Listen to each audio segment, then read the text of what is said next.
All right, Scorpio, I typically read you guys on this side first. Read you on this side by default, but if it doesn't resonate, please feel free to switch the sides. Okay.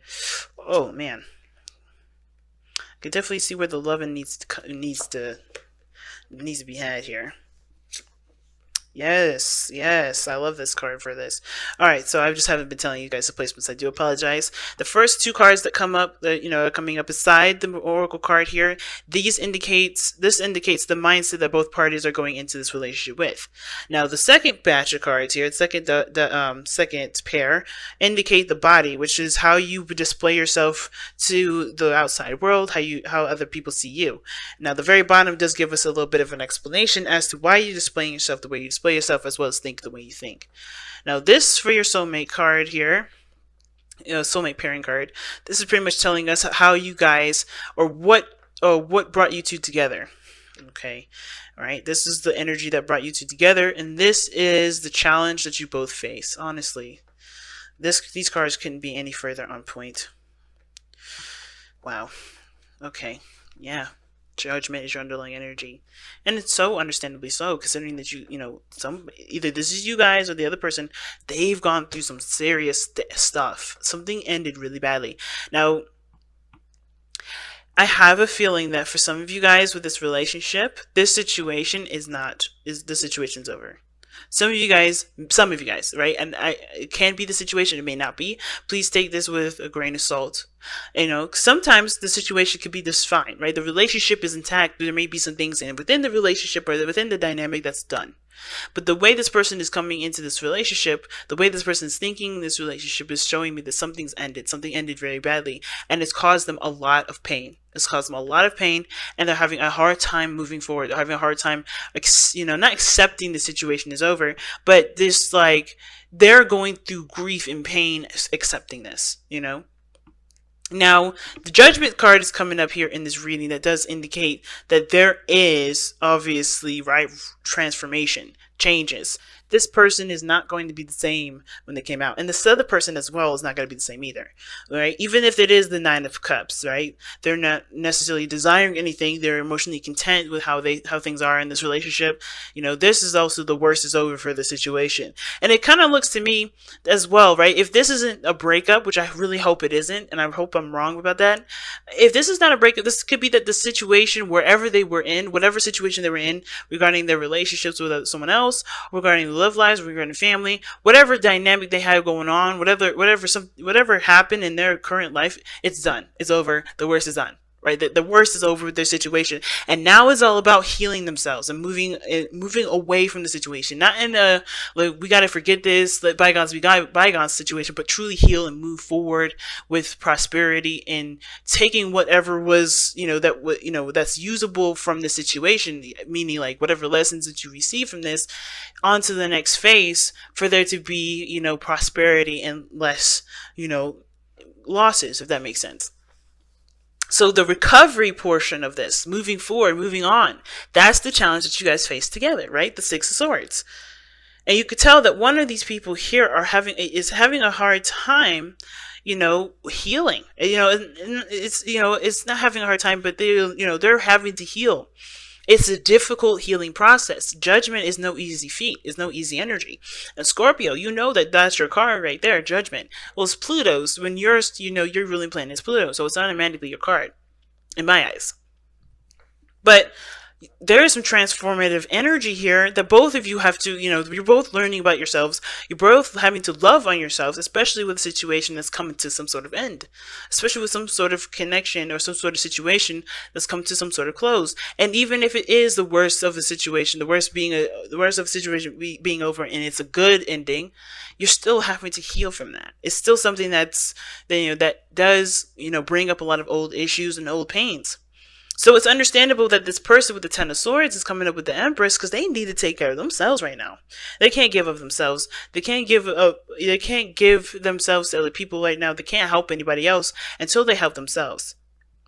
Now, this does kind of give me, it makes me feel a little bit of a certain way, because some of you guys may have experienced some sort of passing recently, and if that's the case, I'm so sorry to hear that. I hope there was no passings, but if there has been any, someone, someone that's passed recently, someone that's very close to you, someone that's within the family, hopefully not someone that's a mother, someone's mom. Hopefully, everybody's families are good. But if there has been a loss, this person is having to go through a difficult transition of their life where they have to learn to, to cope with what's happened. And that is something that's extremely difficult. And they're going to need all of their energy devoted to that, or at least most of it. You know what I mean?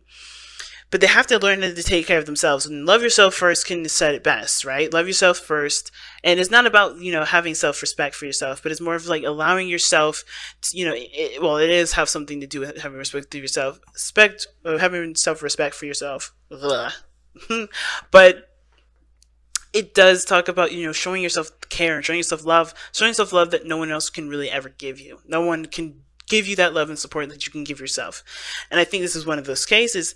And I'm not saying the other person should stay back and let that person heal themselves and you can't get involved. That's the least thing I'm seeing, okay? Because I feel like this person with the Nine of Cups, they may have the most happiest thing happen to them while this other person is going through some sort of disaster. I see like yin and yang kind of difference, like white and dark, like black and white. But it's not, nothing is ever black and white. Everything is like a different version of gray. But this is so starkly different because this person here is maybe coming from a situation where, where they're finally happy and content with how the relationship is, or perhaps finally content to have a relationship with somebody they've always wanted to be with, right? This is a dream come true for them.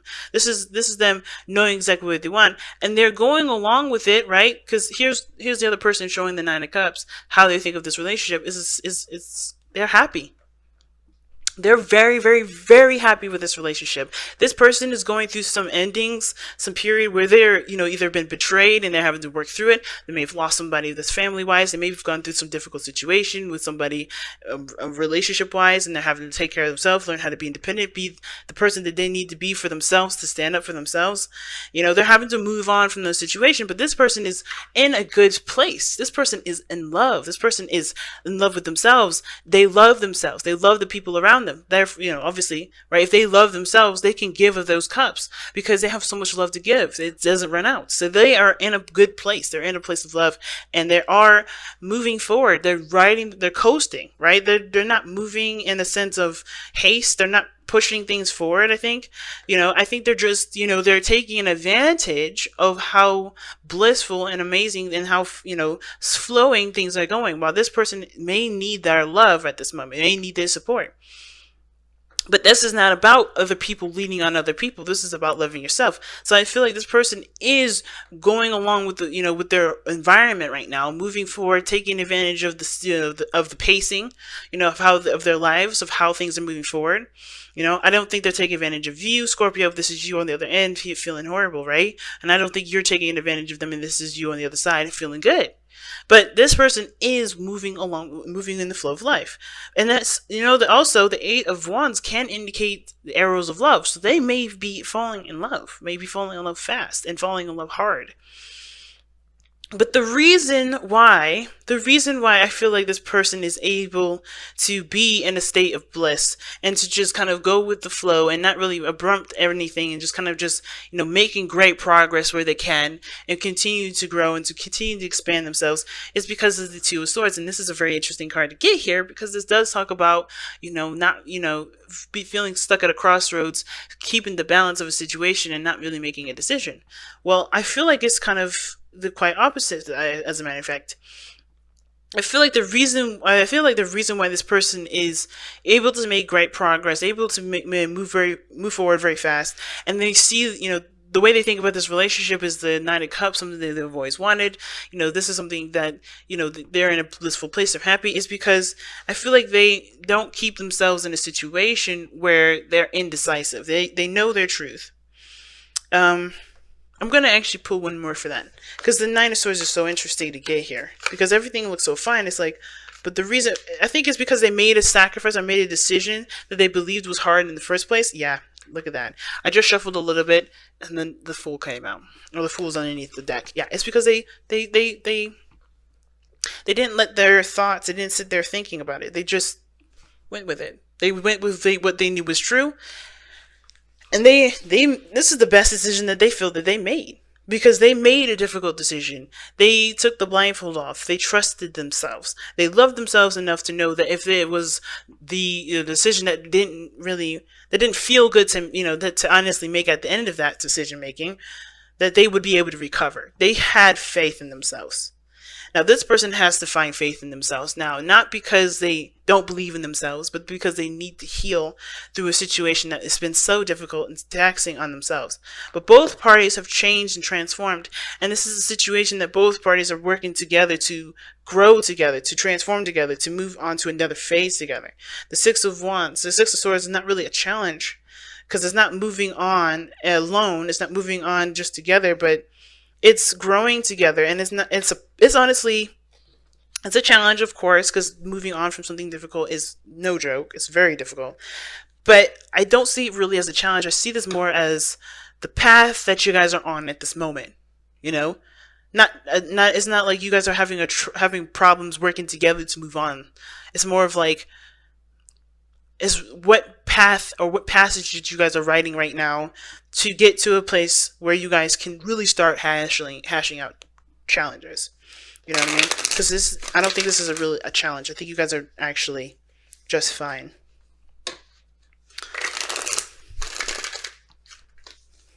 It's working on making a new beginning from a situation that definitely did not feel good and definitely felt awful closing. Whether it was your decision or their decision or anybody's decision or some sort of, or fate or whatever.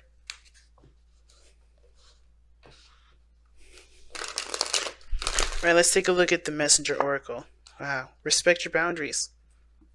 And this doesn't mean that, hey, you need to make sure that people stand in line, because that's what that means too, but it means give yourself that time that you need. Give yourself the time that you need to recover. Give yourself the time you need to overcome the difficulties that you're facing, right? The worst is over. But it's still time, but it gives you time to recover, because real recovery, real healing does take time. And there ain't no need in rushing it. Now, this is the message that the Respect Your Boundaries card says, okay? Others will not respect the emotional boundaries that you set within your relationships if you do not respect them yourself. Know yourself, love yourself. If you do not accord yourself with the same care you desire from others, then you will not be shown care. If you do not honor your own truths and decisions, then no one else will. Oh, wow, okay. Honor yourself by treating yourself with the same care and in the same manner that you wish others treat to you. That makes a lot of sense with this card. Now back to this real fast, because this was pretty much wrapping up this reading, but I got something else now. Reading that, click something for me. Something makes sense. Now, it didn't make sense where the Two of Swords is coming up, because this is a brand new beginning, taking a leap of faith. This person trusted and just made a decision with whatever they needed to make. But at the same time, right, this looks like you're handling a situation, the situation of death, right? And I say death, not in the literal sense of somebody having to, maybe losing a family member or losing someone close to them. It meaning like something ending and making space for a new beginning, right? Because that's what this is all about. I feel like this person is moving forward and taking care of their own stuff and dealing with the situation that they have right now, because they do not see anything outside of themselves at this moment. They don't see anything. They don't see anything going on. Well, you guys going through a difficult situation and mourning right now, what it looks like, you guys are being emphasized to take care of yourselves, because this person don't see you in a situation where you do need love. And I'm not saying that, it's your fault that they're not giving you the love that you deserve or the love that you want to feel, but I feel like if you show yourself love and care, this person will be able to see that. Moving forward together will be a process that is a challenge now that I see it, because you have to first acknowledge that you're in pain, Scorpio, or the other person. Whoever this person is in pain right now, you have to acknowledge that you're in pain. You can't just show that you're in pain. You have to acknowledge it. Because the Three of Swords, what is this card talking about, right? What does this card look like? It's a card, it's three swords and a heart, right? But you don't see no bleeding. This is not a fresh wound. It usually indicates this card has, this heart has been like this for a very long time, which means it's been ignored. It hasn't been recognized. It hasn't been realized. But when the card comes up, it's like it is time to accept and to acknowledge that you have pains that need to be healed. And that's exactly what it is. It's time. You have to acknowledge, to respect your boundaries. Love yourself first. Self-respect. All these cards come back up to say, hey, it's time to recognize that how much pain that you've endured, and to truly let those heal and be, and let them flow through you. Let them be gone. Let yourself move forward. Let yourself move and be free from these energies, free from that past pain, free from those, from the traumas, from the pains from the past. It's time to be free of those things by you recognizing that you have these pains still, and and just need time to love on yourself to move forward. And I think that will be able to, that will, trigger to the whole world that you do need love, TLC. You know what I mean? You need care. You need to, you need comfort. You need to just be taking care of yourself. And I feel like that's why all this is coming up. Not that, and it's not to manipulate the other person into, taking care of you and loving you. It's about just loving yourself, because the other person don't see no problems. They just see happiness and gold on the other side. They're just in a good place. They're happy. To them, this is great. They're happy. They're in love with you. Things are moving great in their life. They don't notice that you're in pain because they don't see it. They don't see it. They don't see that you're in pain. And it's not because you didn't make it known. It is not because, I don't think it's like it's your fault that they don't see it. Not in the sense of like, hey, if you want love, you gotta say something. It's more of like, you gotta just be aware of your own pain, and the rest will follow. Right? Communicating it helps as well. Communication helps so much. Communicating honestly is what makes this relationship move fast for this person. Makes them fall in love even more. Makes, this is what they're in love with the most, is the communication. That's what they're avidly doing. They're communicating. They're moving forward. They're making progress. Communicating does help too. Telling them how much you're in pain and how much everything hurts. That helps. But most importantly, respecting your boundaries and putting yourself in a situation where you respect what you need, so that way people can respect what you need too.